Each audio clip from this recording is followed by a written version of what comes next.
Pues a mí me gustaría mucho hablar sobre un tema que nadie vislumbra como relevante, que es la igualdad de género y la seguridad nacional. Y para esto hay que primero explicar cómo es que la llegada de esta administración cambió mucho el paradigma de seguridad nacional. Antes teníamos un paradigma totalmente estatocéntrico en el que el Estado era lo único que importaba en materia de seguridad, y ante ello ustedes pueden consultar la Ley de Seguridad Nacional, que en su artículo tercero, pues vislumbra una definición jurídica en la cual el Estado tiene importancia y no tiene cabida ahí en esa definición el ciudadano, ¿no? Pero apenas llegó esta administración y trató de cambiar este paradigma para hacerla una política más humanista, ¿no? Centrada en lo que es la seguridad del ciudadano como una prioridad, ¿no? Y la seguridad del Estado pasó, digamos, a una segunda relevancia, ¿no?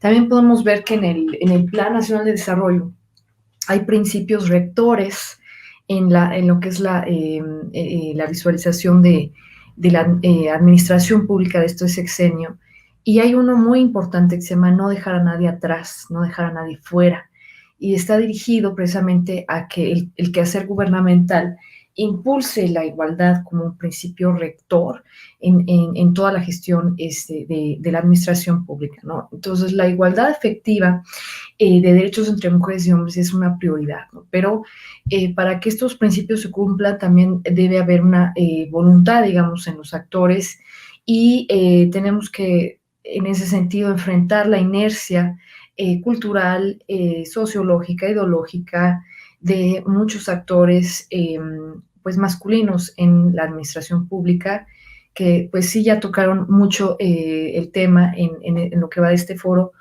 y pues en ese sentido pues siempre es algo perfectible, ¿no? Que va a estar constantemente evolucionando para que nosotros lleguemos a una plenitud. Entonces vemos que tenemos una política humanista, ¿no? Y este es un gran logro de este sexenio, pero nos topamos como mujeres con pared en la inclusión de las estructuras orgánicas en seguridad, las cuales no están al corriente, ¿no? En materia de inclusión, ¿no? Y en ese sentido no es una crítica, sino que es, les digo, una inercia, ¿no? Sociocultural, generacional incluso, de la cual es muy difícil pues de trabajar, pero poco a poco vamos avanzando, ¿no? Entonces, la paridad de género es también un asunto pendiente, fíjense, en la redacción de las políticas públicas. Sí estamos incluidas, como les dije, en Plan Nacional de Desarrollo, pero en lo que es la política pública ya de cada ramo en el país, sí es necesario que nosotras estemos muy pendientes de cómo podemos incluirnos en la redacción de las mismas, ¿no?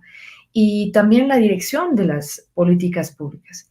Y no es de que el sistema lo impida, sino que la misma inercia de la dirección de las mismas en las estructuras orgánicas demuestra que no hay muchas mujeres en los puestos estratégicos de decisión. Entonces es muy sencillo a veces decir que hay inclusión cuando hay mujeres en una secretaría, ¿no? Pensemos la Secretaría de Seguridad, pero sí hay que voltear a ver dónde o los puestos de decisión y ahí no estamos, ¿no? Entonces ahí es donde precisamente tenemos que avanzar mucho.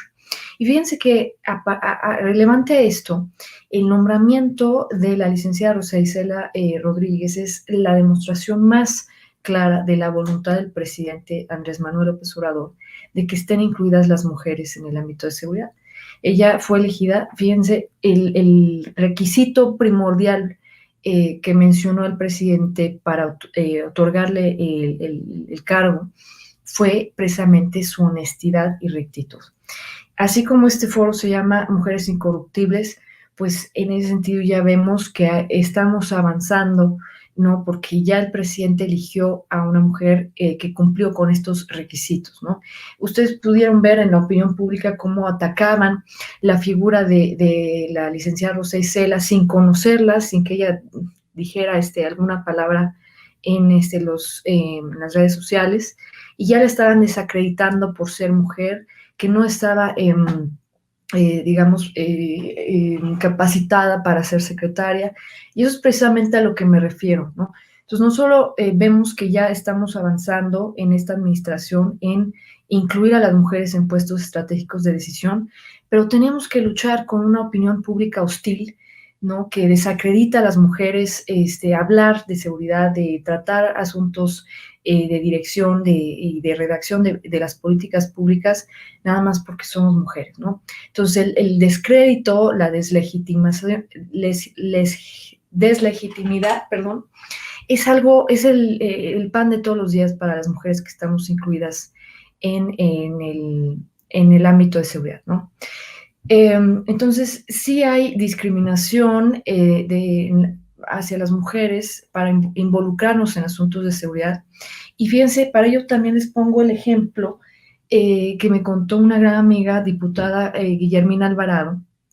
Ella es miembro de la Comisión de Seguridad Pública y también es miembro de la Comisión de Defensa en la Cámara de Diputados. Y me comentaba que al inicio de la legislatura, cuando se estaba por la Junta de Coordinación Política designando las presidencias de las comisiones, ella quería dirigir, tenía mucho interés, mucho ímpetu, y se había preparado para poder ser presidente de la Comisión de Defensa.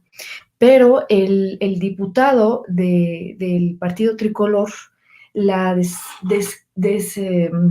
dio un bofetazo, digamos, en opinión pública, de frente de todos, cuando se estaban designando esas comisiones, y en público, porque le dijo: tú eres mujer, tú no sabes de esto, ¿no?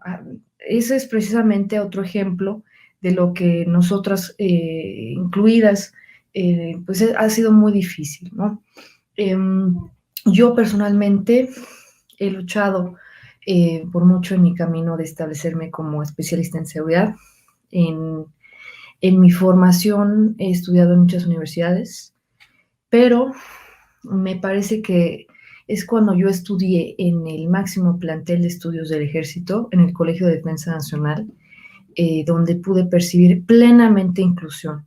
Siempre fui tratada con respeto, pero lamentablemente en otras universidades no tuve el mismo trato, ¿no?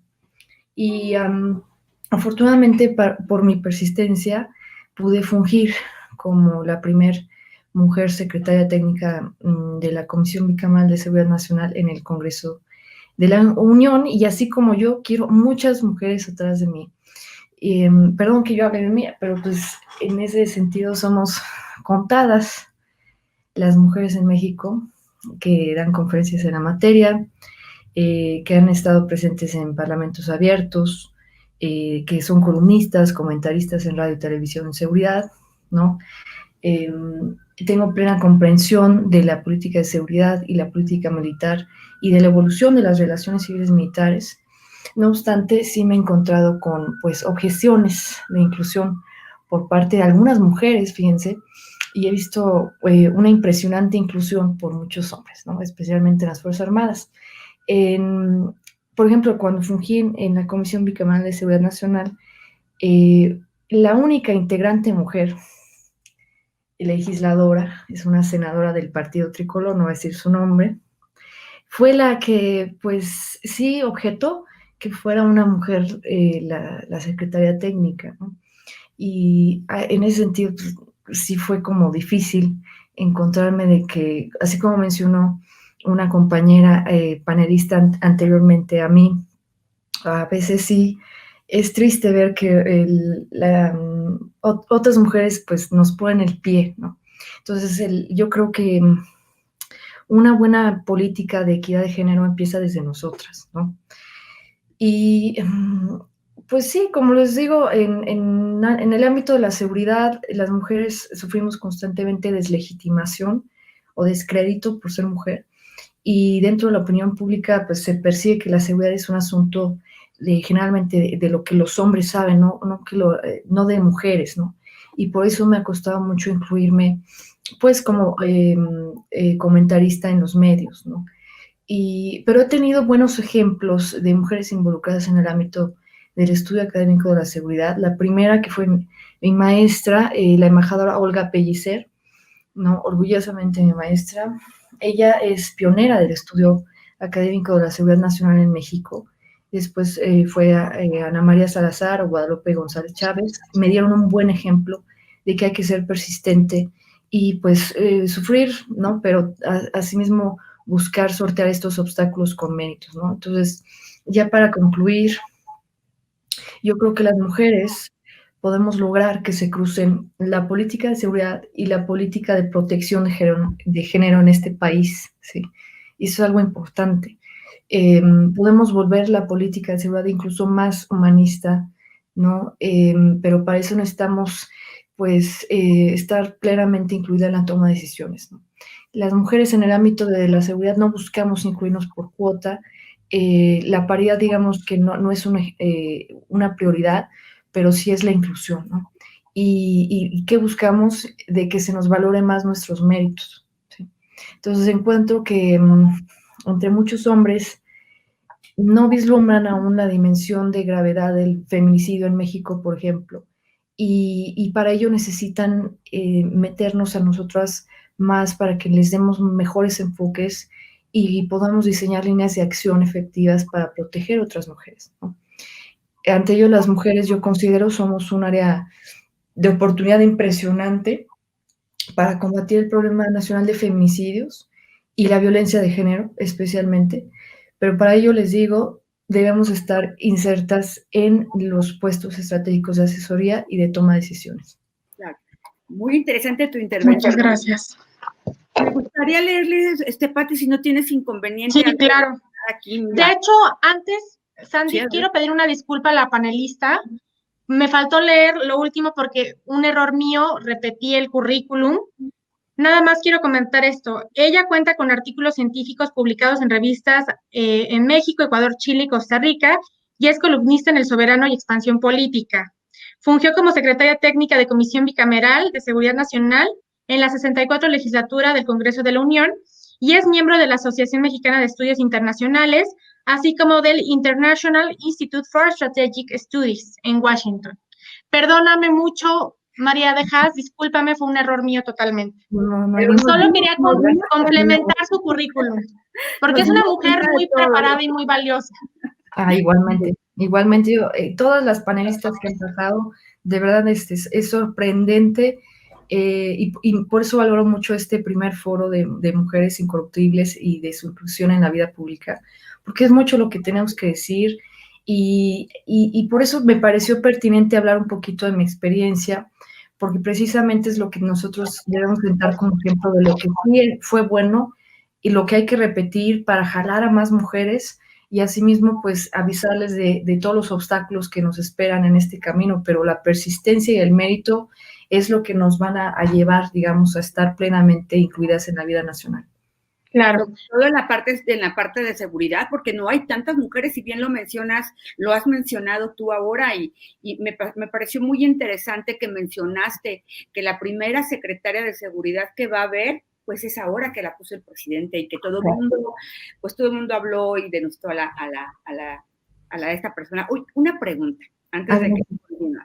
¿Tú crees que tú como mujer que estuviste con los militares, que estuviste en una parte que es muy de hombres, la parte de seguridad, porque las mujeres sí somos más débiles que los hombres en cuestión física, o sea, físicamente no tenemos la fuerza para pelear, para golpear, y esta parte de seguridad la puede hacer de igual manera. Obviamente sabemos que en lo intelectual estamos igual, pero en la parte de la fuerza física, ¿puede tener el mismo rol una mujer que un hombre? Bueno, a lo mejor en materia de seguridad pública, ¿no? Referente a la inclusión a la mujer, por ejemplo, de la Guardia Nacional, yo creo plenamente en que sí están capacitadas para ejercer las labores físicas de los hombres, pero aún así, fíjense que yo observo que la misma política institucional nos está incluyendo a las mujeres. Digo, yo no soy parte de la Guardia Nacional, pero sí veo que las está incluyendo progresivamente, ¿no? ¿Por qué? Porque les está dando chance de que ellas mismas expongan sus capacidades, ¿no? No se les exige, sino que ellas mismas tienen esta flexibilidad, soltura para demostrar que están a nivel físico, intelectual, como dijiste, Sandy, de un hombre, ¿no? Y no hay ninguna limitante, ¿no? Las mujeres también podemos proteger a otros ciudadanos. Eso es una premisa esencial, pero necesitamos creerlo, ¿no? Como decía también una panelista que me antecedió, nosotras mismas tenemos que creer estas potencias, esta capacidad, y después demostrarlo, ¿no? Que precisamente tenemos que, incluso con los hechos, decir a los hombres, mira, con esto sí se pudo, ¿no? Y ellos mismos van a ir aprendiendo, ¿no? Porque les digo, es difícil vencer la inercia masculina, generacional, ideológica, sociocultural, pero lo tenemos que hacer poco a poco con nuestros méritos. Más vale maña que fuerza. Sí. Oye, María, yo tengo una pregunta que nos hacen aquí, una persona que se llama Rocío. ¿Qué pasa con los feminicidios o mujeres asesinadas? No han habido culpables ni castigados. Fíjense que es un fenómeno muy complejo en México el feminicidio. Está vinculado en muchas ocasiones con el desarrollo de otros delitos, o sea, no sucede de forma aislada, sino por un fenómeno muy triste, ¿no? Que es la socialización del delito en el sentido siguiente. Los miembros del cártel delictivo involucran a las mujeres de su familia en la comisión de estos delitos, ¿no? Entonces, las mismas mujeres pues ya se exponen, se vulneran de ser, primero la cooptación ya es violencia, ¿sí? La cooptación en el crimen organizado hay que considerarlo como violencia, aunque sea por miembros de su misma familia, pero el problema es de que ya insertas en el ámbito delictivo, pues están vulneradas 2 veces más, ¿no? Porque los miembros del cártel delictivo, de los cárteles o de los grupos delictivos contrarios, pues ya las ven como un miembro más, o sea, independientemente del género, y sufren en ese sentido violencia criminal por otros, precisamente por eso. Ahora, dentro del feminicidio también hay asuntos, pues ya domésticos, pasionales, ¿no? Que en los cuales, pues ya son los delitos precisamente que se llevan a cabo por las parejas, ¿no? Principalmente, y también pueden ser por los mismos padres que violentan a sus pequeñas o a sus hijas adolescentes. Entonces, esos son 2 fenómenos que están incluidos en el problema nacional de feminicidio, ¿no? Y también hay otros asuntos más escabrosos, más graves dentro del feminicidio, que ya son por asuntos socioculturales, ideológicos, ¿no? Que poco a poco se tiene que descubrir, ¿no? En las instituciones de procuración de justicia, lo que de verdad hay que asegurarnos nosotras es de que haya una verdadera atención de género. Y no hay esa atención de género ni siquiera para la víctima, o sea, se le revictimiza por el hecho de que sufrió un delito por ser mujer, o no hay una comisión de búsqueda de inmediato apenas se da aviso de su desaparición solo porque es mujer y se cree que están con el novio, ¿no? Y tampoco hay una verdadera atención de género a las familiares de las víctimas, las madres que van desesperadas a buscar a sus hijas, ¿no? Entonces, en eso tenemos que nosotras trabajar, pero para eso, fíjense, las mujeres tenemos que estar insertas en las que estudiamos seguridad, las que nos dedicamos a este ámbito plenamente, de tratar de redirigir las políticas judiciales con respecto a la atención de género, y verán que mientras más nos podamos incluir, va a haber resultados más, van a proliferar los resultados positivos en ese sentido, ¿no? Pero para eso, pues les digo, necesitamos incluirnos plenamente, y eso es algo que está siendo poco a poco progresivo, ¿no? Claro. También nos preguntan, ¿qué políticas públicas implementar contra la impunidad?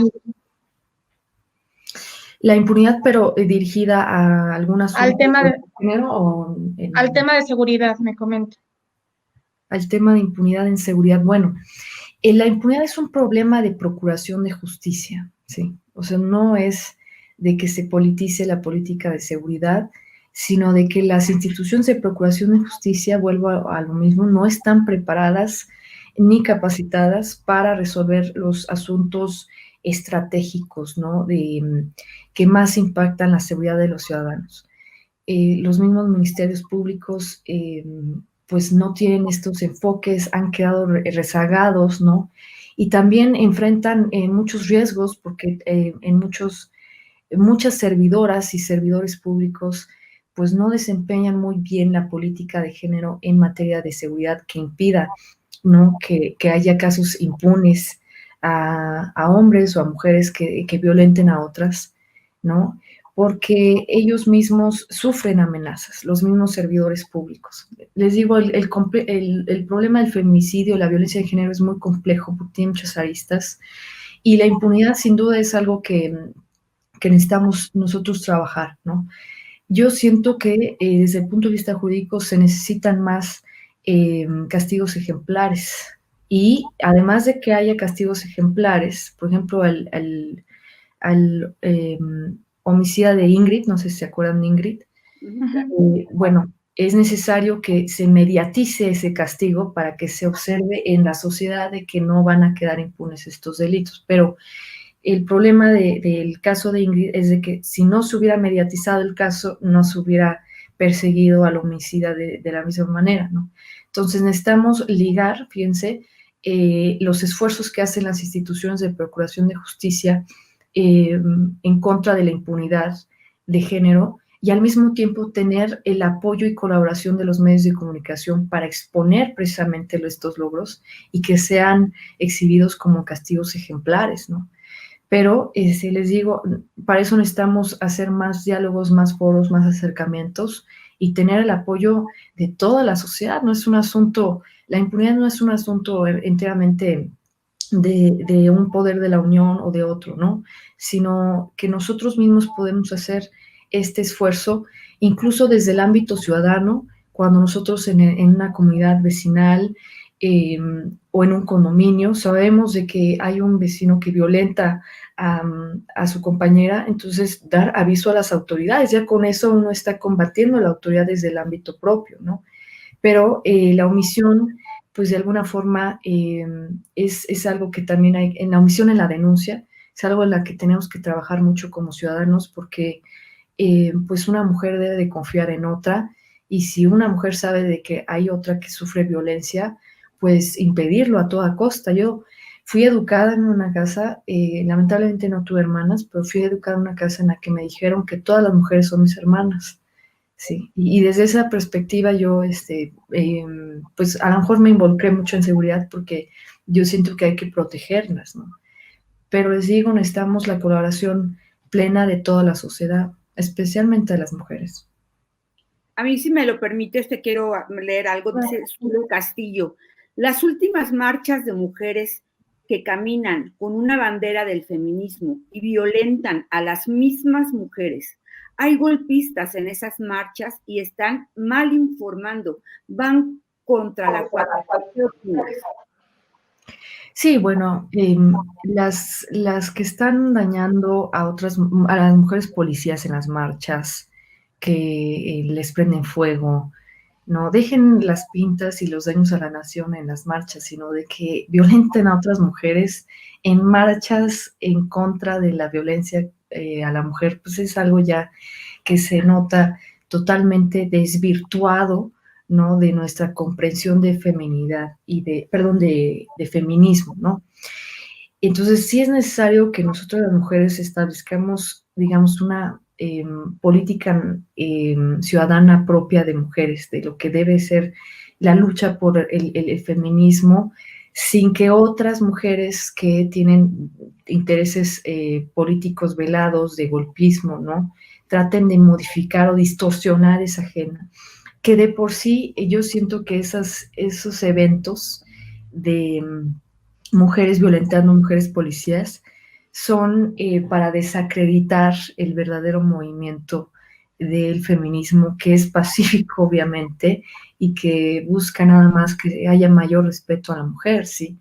La mujer es, digamos, uno de los ejes por los que se mueve la sociedad. Si hay mujeres caminando en estas marchas, pues el 99% de ellas es porque alguna vez sufrieron violencia de género, perdieron a una de sus familiares mujeres por violencia de género, por feminicidio, y el 1% de estas marchas pues son estas mujeres que vienen a desacreditar el movimiento, ¿no?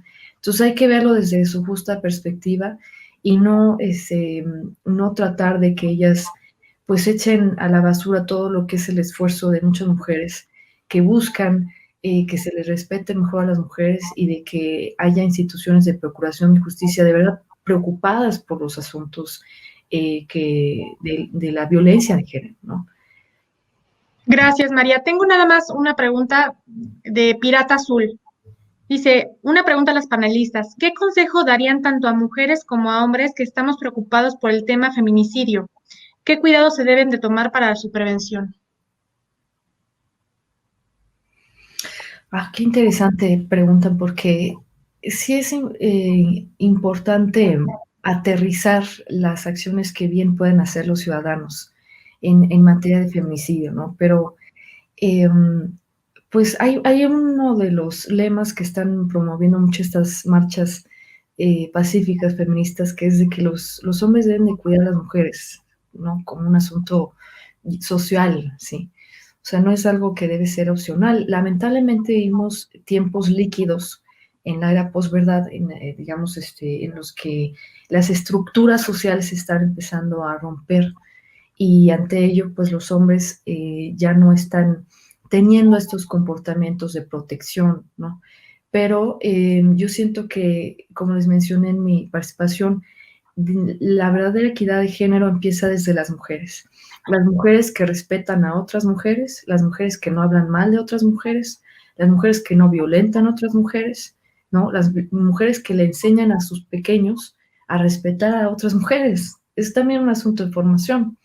Y con los hombres, pues los hombres también van a replicar el ejemplo que nosotras mismas tenemos, ¿no?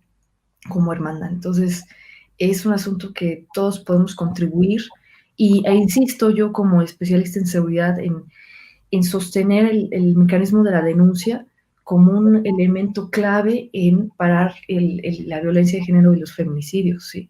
¿Por qué? Porque estos casos no suceden aislados.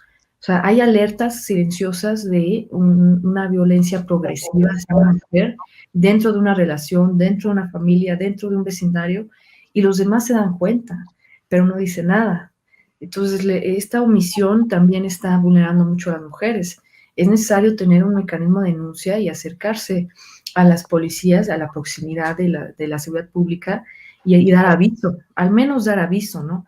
Y ya con eso, pues uno hizo su parte, ¿no? Y ya está en las autoridades intervenir. Pero sí, si los ciudadanos, pues nos hacemos a cada rato la vista gorda, no. Yo si veo a un hombre en la calle que está violentando a una mujer, de inmediato me meto. No es un asunto privado entre la relación, es un asunto de proteger a una de mis hermanas, ¿no? Que está siendo agredida. Y si el asunto sale de mis manos, pues, o veo muy agresivo la situación, llamo inmediatamente a la policía, ¿no? Entonces sí es necesario que el feminicidio acaba desde estas pequeñas alertas que se prenden y que no debemos omitir, ¿no? Muchas gracias. Sandy, ¿algo que quieras agregar? Muy interesante, tienes muchísimas felicitaciones en el chat. Mejor luego las lees tú si les contestas. Muchas gracias. Muchas gracias, María, y felicidades. Igualmente. Muchas gracias, amiga querida. Gracias por acompañarnos. Y disculpa la lectura de la semblanza, ya la corregí. No te preocupes, yo agradecida de estar en este foro con todas las panelistas y les agradezco mucho a ustedes la coordinación y haber moderado este foro. Todavía hay otra panelista pendiente, pero yo me pongo a órdenes de todos ustedes. Gracias, María. Igualmente, gracias, María.